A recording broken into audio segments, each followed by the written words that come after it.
Speaking of uncomfortable, fancy. So, you know, I don't really be on the tweets like that so much no more. But people send me the tweets. And the 2019 NBA draft is not the 1986 NBA draft. However, it'll be similarly infamous for some of the missteps, shall we say, of the young men in the draft. And it appears that Zion Williamson, he been living.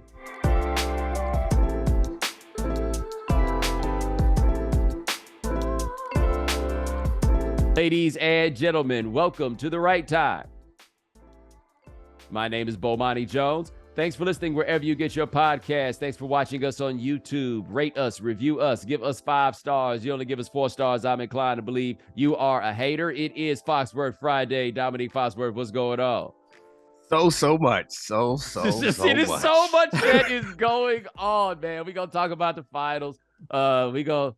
I think we're going to talk about Zion. You know, I say y'all might not get everything we talk about Zion with because ain't nobody trying to get fired because he's silly. But first, we want to come out. I don't think I already said this on Wednesday, but thank everybody that came out to the Gramercy Theater to check us out for The Right Time live show. It was a great time. If we get to do another one, like I highly recommend you check it out. I'm not just saying that just to say it. Like, it really was a good time. And for me, I always feel like, generally speaking, the podcast audience is your most dedicated and your most loyal audience personally. But there's also like a specific audience for this podcast itself. Like, it ain't just about me. It's about The Right Time with Bomani Jones. It's about Domonique. It's about the whole circle of people we got. It's about guys like Nick, who, by the way, that wasn't the plan for Nick to jump up on stage. He just happened to be, I invited him. He was there, and I was messing with him. And then once he got up there, it was like, okay, cool. We might as well just ride this whole thing out, you know? So it really was, and you guys got to see, no, this really is just how we do it. We just sit up there and kick it. We had no plan.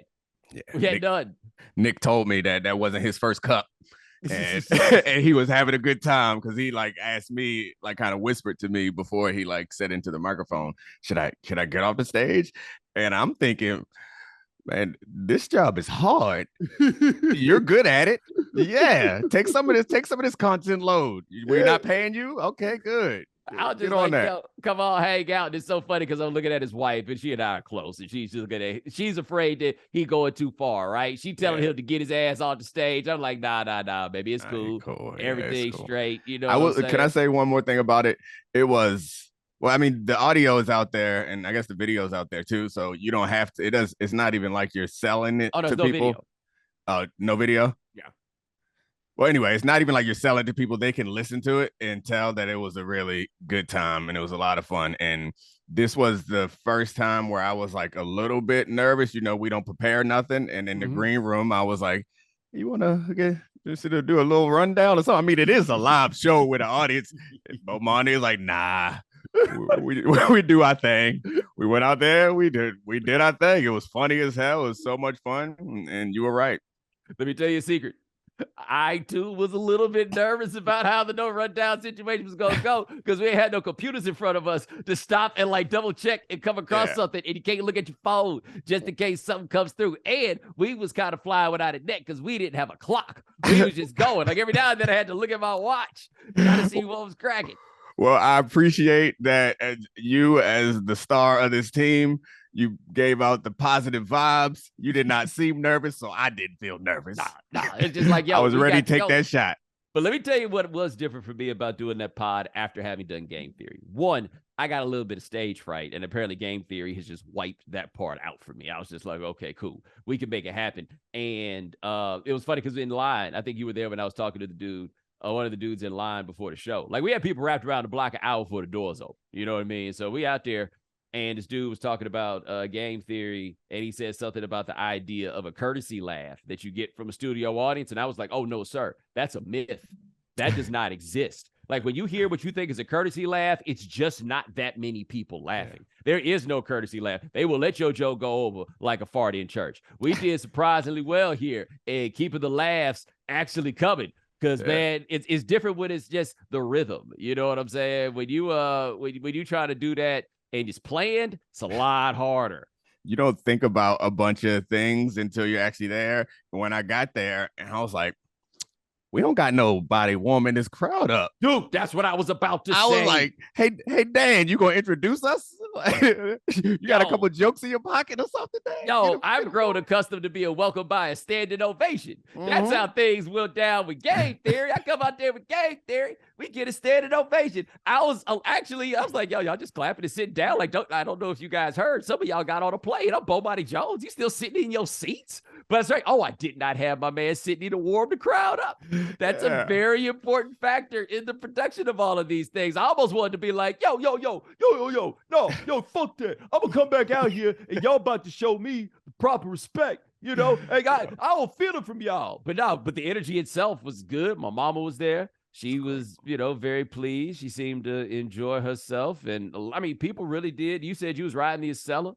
And, you had people that was coming up that was there for the show. So, like, I can't tell you, honestly, how much I appreciate it. I got to meet Dan and Parker in person for the first time. Hated that Adi wasn't able to make it. But otherwise, man, we had a real good time with that. So, if we get another chance to do it in your city or even this city again, I highly recommend you come check it out. Honestly, I don't even know how much they was charging y'all for them tickets, but I feel confident saying that it's worth the money. And I had two ways that I found out that apparently I might be a star of some repute. And the second way that I found out was that I had a real live, legitimate security detail. I didn't even realize they was security. I had no understanding as to why such a well-dressed white man was at our particular event. That didn't make no sense to me. And so later had a dude, he's behind me. He was in the black coat. He's a brother. And he told me just to let me know. He's like, hey, I'm here, right? And I was like, okay, good to know, right?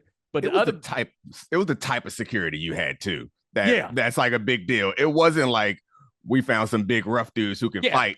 It was black t-shirts. Yeah, it was the blend in security that knows some stuff. Yes. And that call you sir. Yeah. Not that call you bruh. Yes, they had shirts. I mean, they wouldn't wear tight black shirts. You know what I'm saying? They had well-made suits. And it was funny. My sister-in-law was like, yo, that guy keeps looking. I'm like, yeah, he's security. She's like, oh, I want to see if he's doing his job. And she happened to hear him, but she did the jokey joke because she white. They think this stuff funny. So she did like a jokey joke, like she was running up on me. And I look back at Buddy. He knew she was joking, but he was making sure. She was great, though. She was so funny and so full of energy. And she was like, I had 2 glasses of wine. It was gone. Oh, yeah. Dog, I mean, you got to realize, man, I had a dressing room. I had a spread. We had Levain cookies. We had fruits. We had a whole thing set up in the VIP for people to come in, get their plates. You know what I'm saying? We had your mama judging both our outfits. Yes. Oh, she's a little disappointed. I see you showed up in a t-shirt like Bomani. I was like, yes, mama. I was like, yeah. I mean, it's a podcast. Like, we couldn't... I'm honestly not sure what her expectation was for what the garb was going to be. I didn't just wear any old t-shirt. I wore a t-shirt I've been keeping for a special occasion. I wore expensive pants that I got from Game Theory. I wore Jordan 13s. She was expecting leather suits. We do a live show. You got to have on a leather suit. Yeah. I was like, I'm very curious in her mind what she had envisioned for what it was, because before I left the house, there definitely was a tinge of disappointment because she had picked her outfit out. Like, she was ready. There was a tinge of disappointment about what I was wearing, but I felt like I hope she gave that same shade to my brother. Hey, he not on stage, man. He wear whatever you want. Yeah, I'm just saying, she was far more dressed up than he was to attend. So if she had scorn for me for what I was wearing, she should have been looking at him like he was not adequately prepared for the event and not showing proper respect for little brother's close-up. Like, that's... I bought a couple of t-shirts with me, and they was expensive t-shirts, but it don't matter. They still t-shirts, like $50, $60 t-shirts. And also, to be fair to me on this, I would have been ready to step it up, but I called Domonique after realizing he'd come up and be like, yo, what you wear? Because I needed to be in place with what Domonique was wearing. I could have blamed this all on you. I should have been like, I had my good suit ready, right? Them $10,000 suits. I had one of them ready, except Domonique. But I tell you this, man, I'd have been miserable if I'd have been in there trying to do all that stuff wearing a suit the whole night.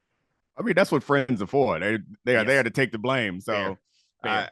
I had a couple of assists that night, and that would have just been another one. Yep. So Fair. I'm the second star who makes the plays when you need it, and you give me the confidence that I need to perform. Oh, we made it happen, man. Like, I really did think we had a good thing. And something else I told you about as we were doing this and I don't know how many of you have been to a live podcast before, but I also would be curious to know how many of you have been like backstage at a live podcast. And the reason I say that is I went to one a while ago. This is like, Zach Harper, Mean, Jade Hoy, all those guys doing their pod. I can't remember at the top of my head now what it was called, Haberstro, all those dudes. And I realized in being backstage for that, oh, this is everybody's chance to feel like a rock star, right? Like you got a list, you get people coming around, you feel you got your green room, everybody feels kind of special, like it's everybody's chance to feel like a real live star. I felt more famous than I did at that show, but I ain't never really felt like more of a star. Your name was on the marquee of a real live theater in New York. Like, I don't know what else could have made you feel like a star. You got a point there. My man Kalishaw hit me, and he was in town briefly, and he just happened to say that where he was at 23rd and Lex. He looked up, and that's what he saw. He's like, I don't know what a live podcast is. Sounds like a good thing. You know all about the major sporting championships going on in spring. But what about the lesser-known events? Like Fur Rondy, where people in Anchorage must race against reindeer, or Cooper's Hill Cheese Rolling Festival, where people chase a wheel of cheese down a hill. No matter how offbeat the sporting event, teams are always competing for the best talent. The same goes for hiring. There's competition amongst businesses to hire the best for their teams. What's the smartest way to do that? ZipRecruiter. And right now, you can try ZipRecruiter for free at ZipRecruiter.com/Bomani. ZipRecruiter's technology sends you great candidates for your job, and you can send a personal invite to your top choices so you get noticed. ZipRecruiter also makes it easy for candidates to apply to your job. Instead of filling out a lengthy application, they can apply with just one click. To help your job catch the eye of great candidates, ZipRecruiter also offers attention-grabbing labels like remote, training provided, urgent, and more. From accountants to Zumba teachers and more, there's nothing unusual about wanting the best people for your team. Find them with ZipRecruiter.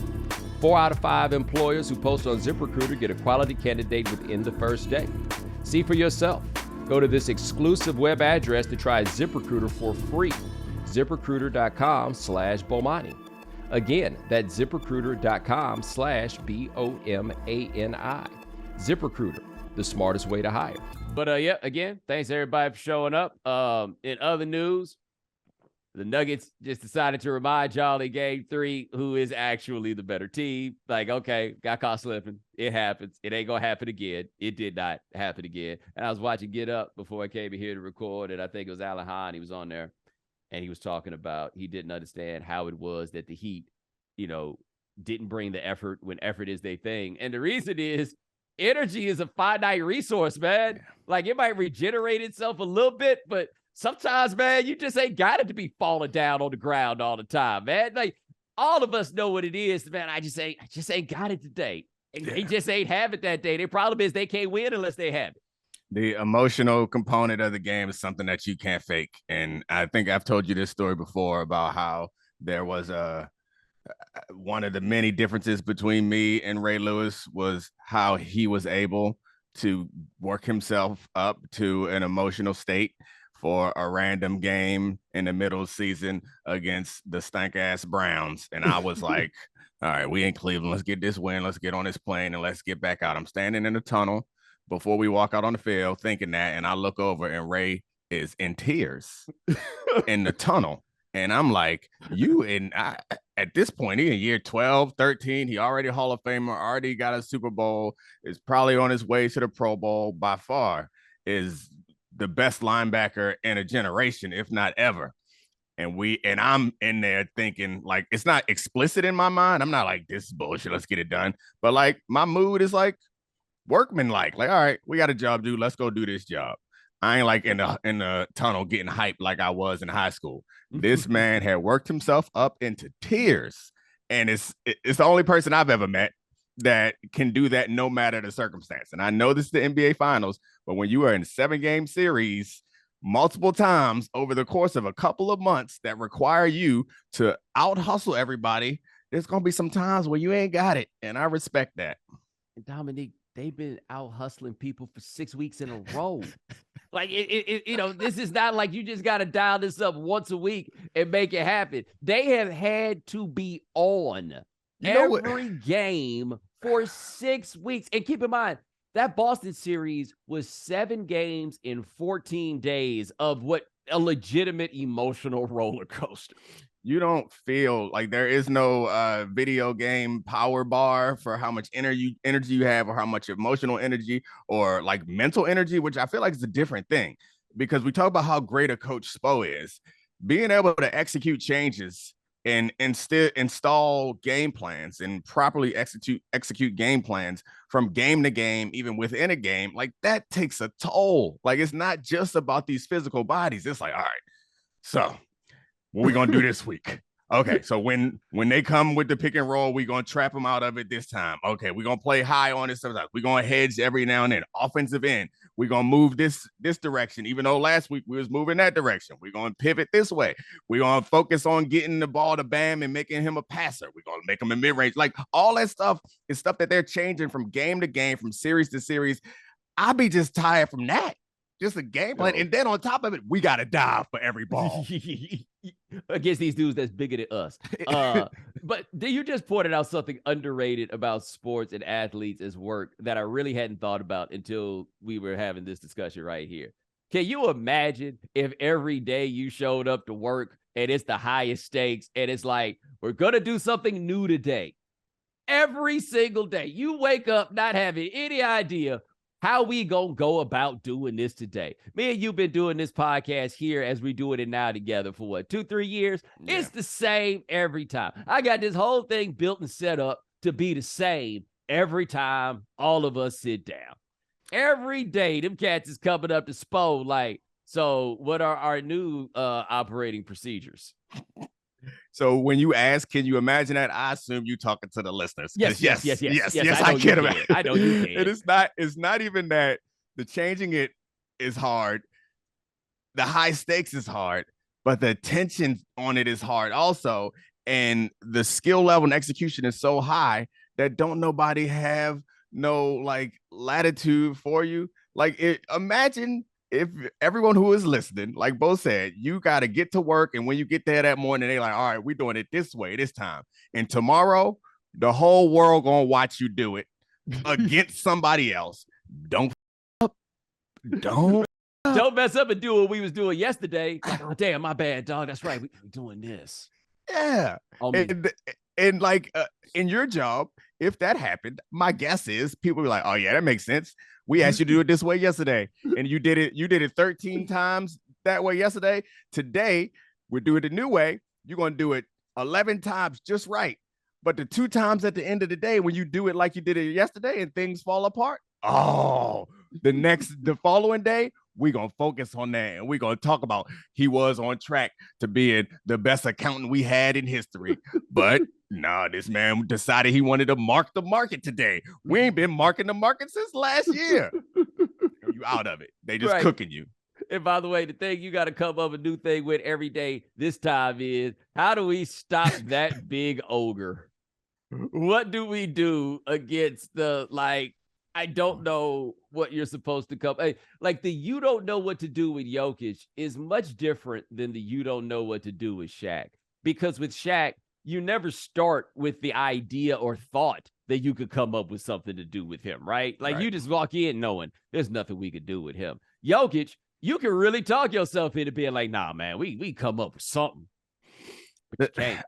I think the thing about the Shaq and Jokic comparison is, yes, you might accept that you can't do nothing with Shaq, but the thing about Jokic is you can't do nothing with him either.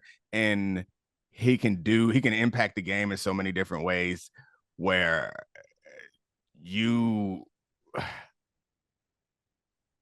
nothing you can do works. So like Shaq, it was always one thing, it was like, he gonna score on you. Right. He might pass out of a double team, but he's not a passer. He's going to score on you. He's going to collapse your defense and kick out the shooters, maybe. But with Jokic, it's like, I don't even know on the floor where he is going to be, because honestly, I don't even know where he is most effective. I don't know where I want him to be. Like, if you could take the paint away from Shaq, you're a much better team. Take the paint away from Jokic, it don't matter. He's still going to kill you. Yeah, and I mean, and Shaq, worst going to work, just get him on the line. That's not really going to work here either. I think a thing about Jokic in terms of impressiveness that we lose sight of because he doesn't move that fast while doing it. Let's imagine that he's like a lot skinnier. Like, forget that he's even as big and, and sizable as he is. He's 6'11" and can be the ball handler on the pick and roll, can be the ball handler to lead the fast break. Let's just stop it at that and just say that he could do that. That's the kind of thing you say about like Lamar Odom. That's the kind of thing that you say about Kevin Durant. Like, there really aren't that many people that you could say that thing about. That is wildly impressive in and of itself. It just doesn't look like pew, pew, pew. But I don't be seeing him just like he's not slowing it down. He's not walking it up. He's running it up, and a fast break is being executed at 6'11", 290. We would marvel when we see Shaq like get it off the glass and do the like nobody's in front of him. Jokic is out here orchestrating, figuring out on a regular basis. He's 6'11", getting the ball at the elbow or at the three-point line, and Aaron Gordon is coming to set up the pick and roll for him. And last night, he was actually playing lights-out defense. Like, I feel like, and I'm doing this for everybody else, okay? Yeah. Because y'all know my Steph Curry odyssey, where I was never taking credit away from Steph, but I had like, I don't know, it just didn't look and feel like it normally looks and feels. And so at every point, Steph had to take whatever skepticism I had and wipe his ass with it. He just did it all the time. And then in 2022, he did it. And then he put it in my face like, hey, you want to smell this? And I'm positive, based on interactions other people have had with Steph, that if I ever see Steph in person again, he's going to be like, hold up. And he's going to go to the bathroom and he's going to come back out and he's going to hold it in my face and be like, tell me what it smelled like. I don't want y'all to have to go through this. I understand why, if this ain't what you think a star basketball player is supposed to look like or be, why you have your apprehensions about taking it all the way. Guys, just look at what it actually is. Look at what the results are. It's here. Yeah, it is here. And the Steph thing is different, but I mean, we don't have to go back down that. We both ended up where we belong on the Steph thing. It took a longer journey than it should have. You started on this Jokic thing before me, but I got there pretty quickly. And even at the beginning of this postseason, I was still a little bit hesitant because it don't look like what it's supposed to look like.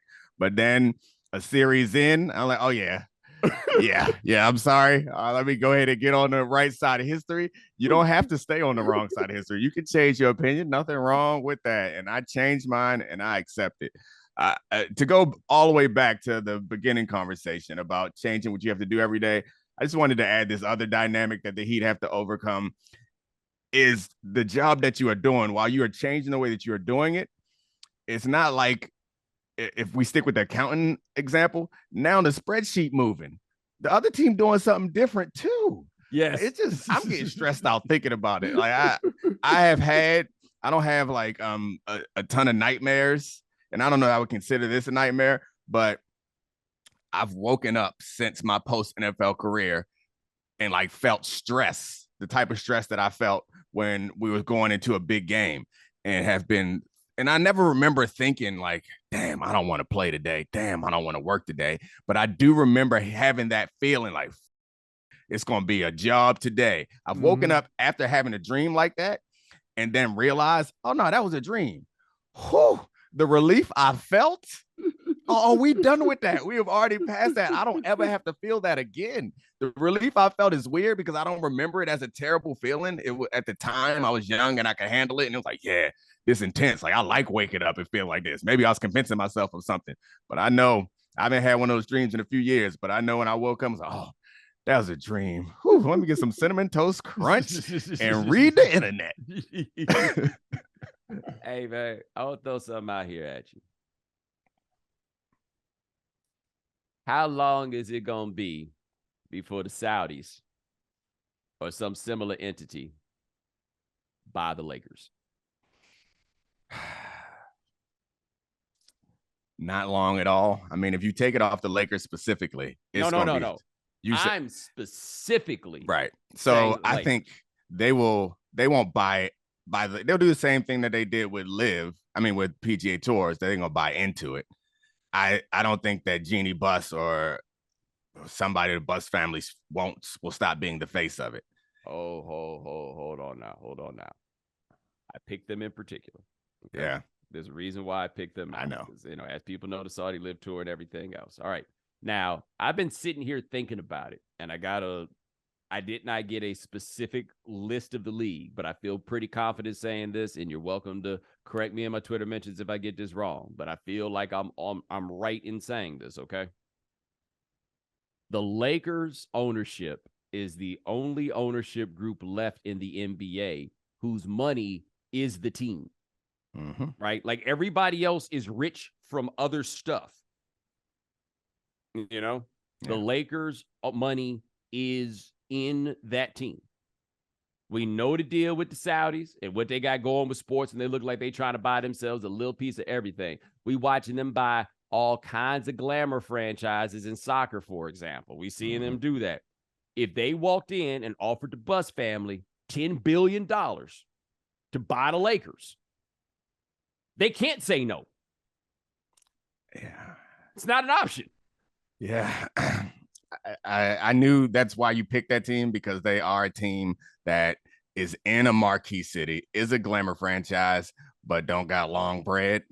They like look like a team with long bread, but they are not a team with long bread, and they could use that money to, I mean, if the Sovereign Wealth Fund buys into that, all this stuff that we talk about, these aprons and these caps, that's going to be prohibitive. They are no longer prohibitive. They can pay those bills if they need to pay those bills. They can build the team as if they used to. And I think Lakers fans might welcome them in. But I guess Hold on. You say they might welcome in. You seen over there in England where them folks is out there putting on Saudi costumes? Why people don't know how to act, man? Can't you just like hold up a sign and say thank you? That's it. Thank you. You don't have to dress up in costume. That's not something anybody would appreciate. I guess I know what you mean by it, but just cool it, people. Yeah, I get it. They probably need the financial influx. I guess the only thing I would push back on you about is I don't think that they would want to be the face of the franchise, but I guess that is in contrast with like the general vibe that you get. It's like a very ostentatious vibe. It's like, we're not trying to be old money, and I respect that, man. You know me, I love that. Somebody gonna be down courtside looking fly as hell when it's going on. I'm just telling people though, you got to look around and start looking up into where this Saudi money is going, and it's gotten a lot farther in the economy than you realize, and there are a lot of operations that are kind of being propped up, and people don't know it, by huge influxes of money from the Saudi Public Investment Fund. Like what happened with Live and the PGA. Just look around, man. Google some of this and check it out. They out here and they want to come get sports. And I'm wondering when American xenophobia is really going to kick in. Because like you remember in the 80s when the Japanese were buying up all the real estate in LA, like that's like the subtext to Die Hard. Like Nakatomi Tower. They didn't just pick that name of that tower randomly, right? Like there was a real pushback to the idea that the Japanese were buying up Los Angeles, and people were pushing back on it. And we're starting to see this from, one, lots of countries, but two, in a lot of places and in a lot of things. And I think that people going to look up one day and they're going to be like, wait a minute, what just happened here? I think they might look up and say, wait a minute, what just happened here? But I think we're past the backlash. I think this Live Golf Tour put us over that. I don't think if they buy into anything else, because like preparing to talk about this on my podcast, like I did the research that you're talking about to see what they already in a bunch of stuff. The only reason why we care about this one is because we made it a public big deal. Now we've gotten over the hurdle, and we've gotten to the point of whataboutism that I don't think it matters. It's not going to matter nearly as much next time. It's going to be a small story, but no one's going to protest. Let the Saudis try to buy the New York Yankees, which, by the way, not out of the realm of the possibilities, in a very similar situation to the Lakers. Yeah.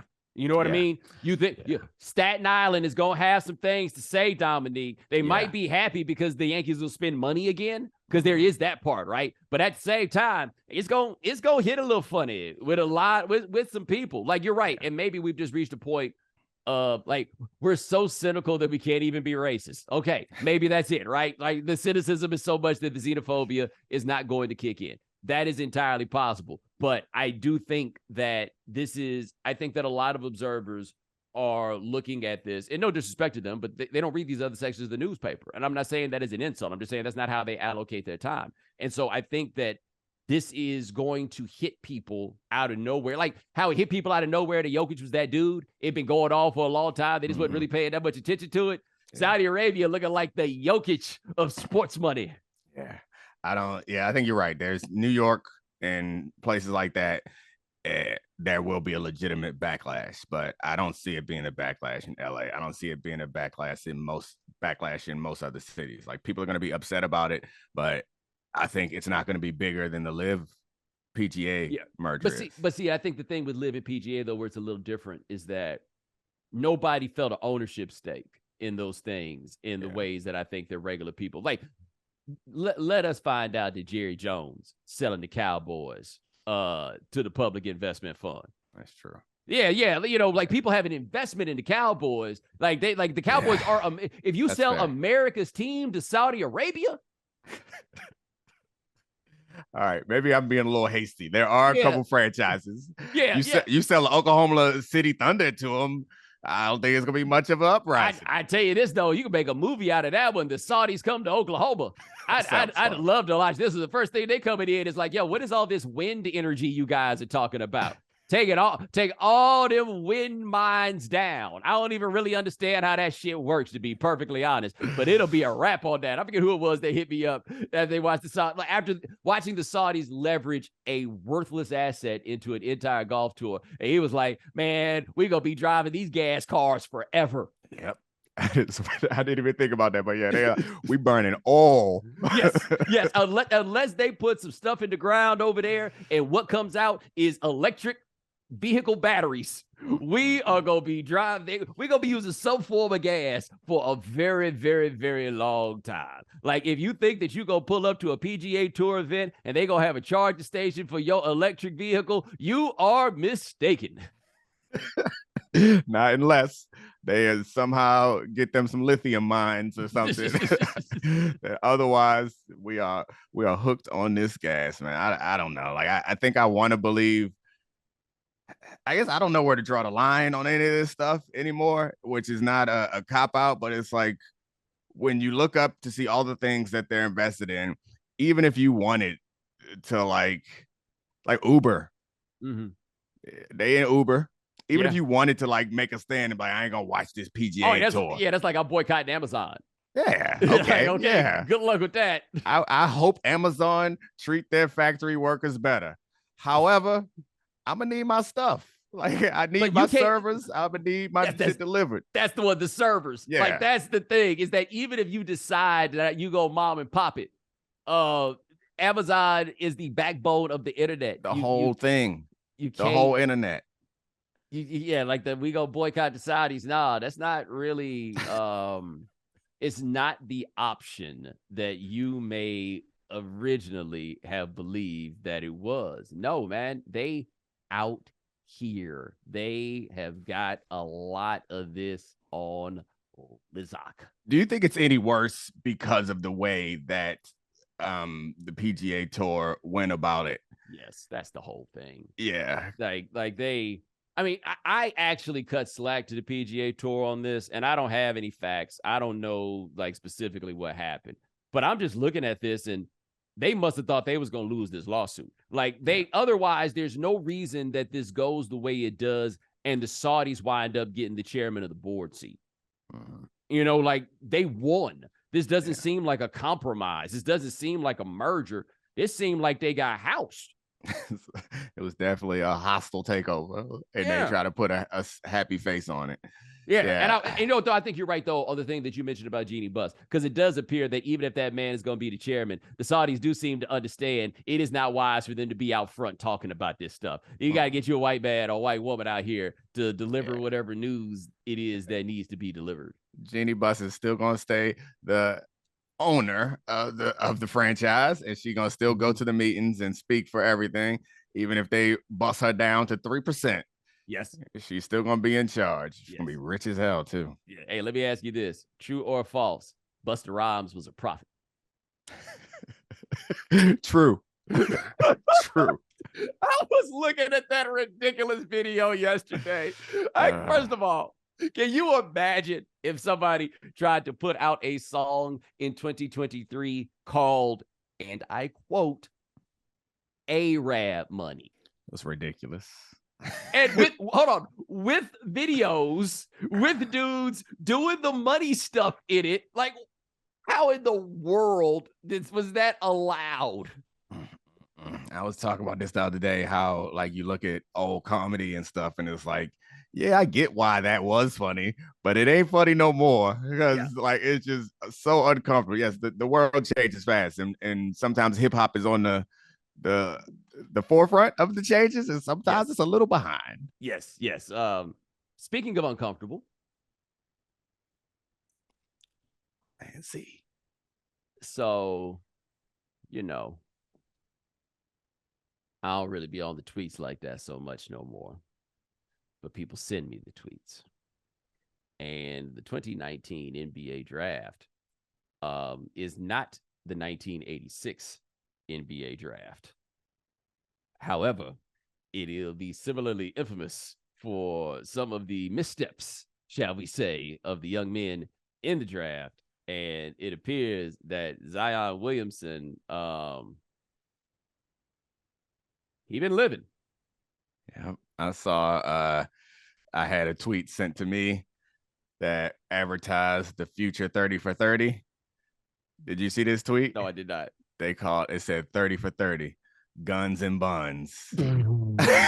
It was like something about these South Carolina boys or something. I should find the exact thing, but they both from South Carolina. They both were the same draft, and they both giving in to their vices. Yeah, by the way, congratulations to Zion Williamson. Apparently, he is going to be a father. We should start there. Congratulations to him. And much to my surprise, at the gender reveal party, he showed up and took pictures, and I believe he posted them himself. There is something earnest about the fact that he did that, but that then led to people doing some Googling, and let's just say that young lady has a body of work, including a video that involves her in a fight, as I recall, beating somebody up. And her top is basically down the whole time, and so she's swinging while she's swinging. We then found some other videos, and apparently she's like nudity is part of her line of work, as is the case with another woman who seemed to be very, very upset to find out that Zion was having a baby, because let her tell it, Zion said he was going to move her to New Orleans. And so she was on the internet deeply in her feelings. One of those, I didn't know I was in love until right now sort of situations. At least that's how it looked. And so now we come out here and find out it's the only time I've ever seen even black women say on the internet, and I quote, maybe he need to start dating white girls. I've never seen any black people ever make that argument before in life about a person. I've never, ever, ever. And I'm just looking at Zion like, how did all of this make the internet? How can your operation still be this simple that it went like bruh? Well, most of your operations, I think, get modernized with the help of other people. Yes. Who you gonna call in for that? There's no consultant for that. I think that's something that happens on the low. You don't tell people about this. No, I think he's in one of those situations where. So I heard a story once about a player who had some legal trouble coming down the pipe, but he thought ain't nobody know. And so the owner of his team calls him in and sits him down and says, you got any problems you need help with? And he says no. Not understanding that man was there to not judge, but to solve the problem. Right. And for Zion, I don't think he quite understood that all those people that work around him, dog, they done seen crazier than whatever it is that you can present to them. And you kind of need to keep everybody in the loop, and y'all all figure out how it is that you gonna fix this and you gonna solve this. I don't even know if there's fixing and solving. I just know there's a better way to move than the way that apparently this young man has been moving. I also would like to make this point, given that we just discussed how my mother did not seem to think that you and I should be wearing T-shirts at this live event. I would pay all the money in the world to get a one-on-one, heart-to-heart interview. Like, I need Gayle King to do it, or somebody to get in there with Zion's mama and find out what it is that this is not the way that she thought that this was supposed to go. Can you imagine when she go back to church in South Carolina, what they saying, what they thinking? I think that the most hurtful thing is the one that you mentioned before, is that the black women was like, oh no, maybe you need to go somewhere else, bro, because that is like a top tier complaint that you hear about black men, particularly athletes, is they go off to college, they get there, and they are a star, and then there is, I will say that I was going to say that you have access to a segment of society that you didn't before, but actually you not only have access to that segment tends to be a little bit more aggressive. They talk to you different than anybody had ever talked to you up until that point in your life. That group is a little bit more aggressive, whereas just culturally, that is just not the black woman's get down. Is very rarely is it like, hey, I'm interested in you. It's like you need to come over here and pursue this. So I think, like, and this is me being an athlete and defending the athletes who go in this direction, which is no reason to defend them for. It's nothing illegal about it. But like, I get the point that it feels like the successful people just like want to forget about you. But I don't think that a lot of guys are prepared for that. And so when guys go there, it's an active choice, I guess is the point that I'm making, to not go, because there's a lot more white women in this country, and a lot more of the big schools that we go to, there's a lot more white women at those schools. All the major cities, there's a lot more white women. It's more of them, and they often are more aggressive and just like more obvious about, I'm interested in you. So like for Zion made a choice. He went to Duke, guys. Zion made a choice. He made a choice. He made two choices. It was like, I'm with y'all. And to do that, and to still have them like, hey, he ain't with us.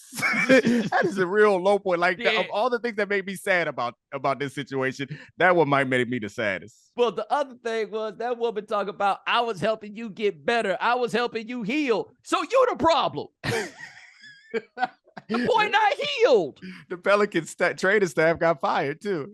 Like, no, it ain't our fault. This man was going to PT with an adult employee. Like, that is. I just couldn't believe, because like, yo, this is not something I typically. I'm not gonna lie. Okay, I was like, we ain't gonna talk about this. That was my thought, right? It's that man's business. It's whatever. But then I looked up and Stephen A had talked about it on his podcast, and I was like, oh, okay. So apparently this has broken the threshold. And this has just gone to this whole other place. And the 4 years of Zion as pro, nothing's quite gone the way that we expected it to. Now has it? Not one thing. Well, there was a couple stretches in there where he's like, hey, that's what we expected.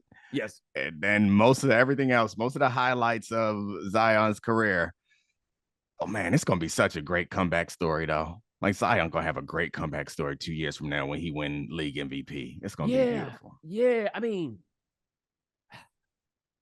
wow. I just keep going. I'll say this. I feel somewhat confident. I don't know exactly how them Punnett squares are gonna come together, but the product of this union will have what they call it, a low center of gravity. Well, I mean, I don't know if the center of gravity will be low. What I'm simply saying is it will be an explosive child. Yeah, no, I got where you were going with it. Yeah. But yeah, I don't know. I don't know if it was all genetics. And it was on one side. On the other side, I'm not sure that it was. I don't know. All The point of origin. I don't know. He got to be so stressed right now. Yeah, he gotta be so stressed right now. Because look, cats on his team been looking at him a little funny, with the whole injury situation and everything that's come with it. All the internet talk about is how his haircut game ain't strong and his gear ain't right. Like, I do think that it's fair to say, and it is, I think, somewhat clear here, that Zion does not outsource things that should have been outsourced in his operation. Like, what I'm going to wear, or maybe he has outsourced that. He needs to take some more applications. He got to stop cutting his own hair. You know, like that part has got to stop. And I don't know what he got to do in terms of like what's going on with him and the ladies. But this is a path toward destruction. I'm just telling you right now. This is not the. I don't. So, many years ago, I did a radio show called Bomani Jones. And this is back when I had a little more flexibility with what I could do. And I got the wonderful, bright idea to, when Tiger Woods is going through his situation, to call an expert on such matters.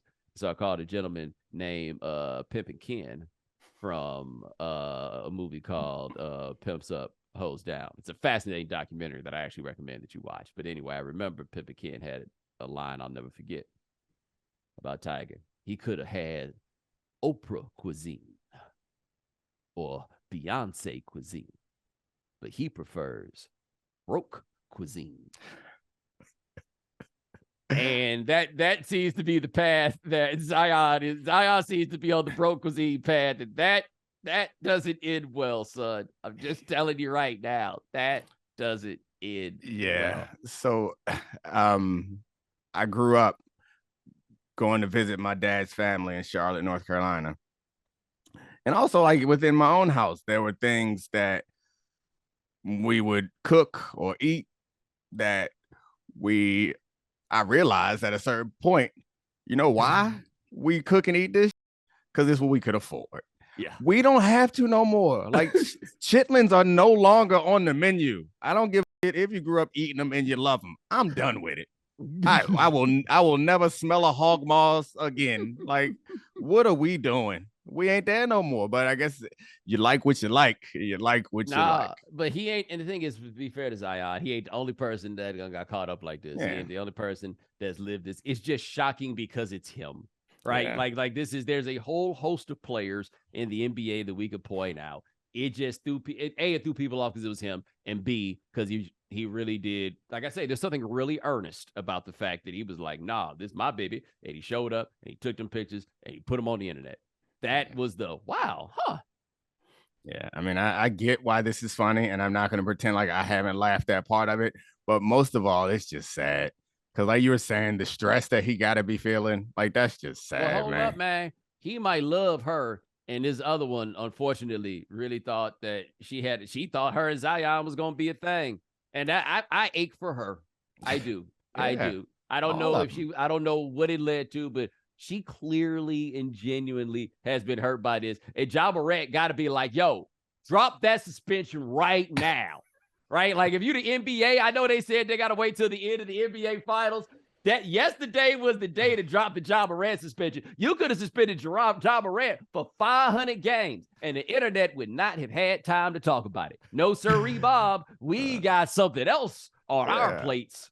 Zion over here running that misdirection. You know that old high school highlight play where a guy is football and the guy like get on his knees and start barking like a dog after he said hike.